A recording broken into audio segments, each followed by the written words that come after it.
Evo 6 Evo 6 Velside. Oh, memang smart lah ni. Tengok guys, macam cerita Fast and Furious.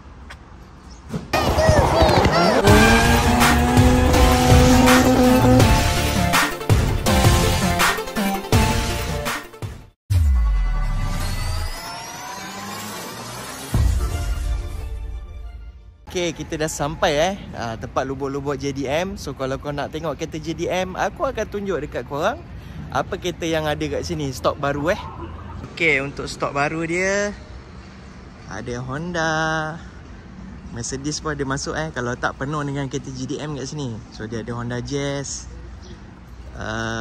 FK7. Ni Evo 6 Evo 6 Velside. Oh, memang smart lah ni. Tengok guys, macam cerita Fast and Furious. Nampak? Lawa gila. Ni pun Velside juga. Handsome. Honda Jazz. Honda Jazz pun ada. Ni Skyline GTR. Ada 3 biji Skyline GTR. Memang lawa. GTR. Kat dalam pun ada kereta yang paling gempak Nak tengok tak?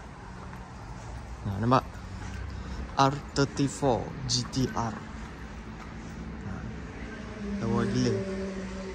Handsome kan? Kita bertempat di Ott Ronzing. Dia ni memang jual kereta-kereta JDM lah. Memang stok banyak gila. Nampak? Gempak gila kan? Bila lah dapat pakai. Beli kat Thailand, pakai kat Thailand pun baik juga ni. Kan? Betul tak?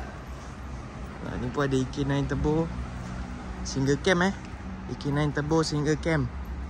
Malawa tu ada Fast and Furious punya Evo. Nampak? So memang gempak gila Aku just datang sini sebab aku dah nak balik sebenarnya. So kita singgah sekejap lah. Lepas tu terus gerak balik ke airport. So kita orang kata cuci-cuci mata lah Okay guys, kalau tengok belah sini kita ada Porsche, kita ada Ford Mustang Ford Mustang. Ni kereta rare ni. Gempak gila kereta ni.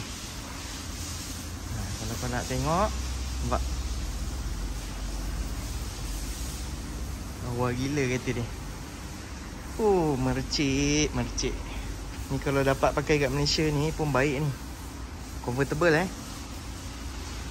nampak? Dan ni adalah kereta Velside. Velside kereta apa Macam tak pernah tengok je. Kereta apa ni? Korang tahu tak? Cuba reply kat bawah komen.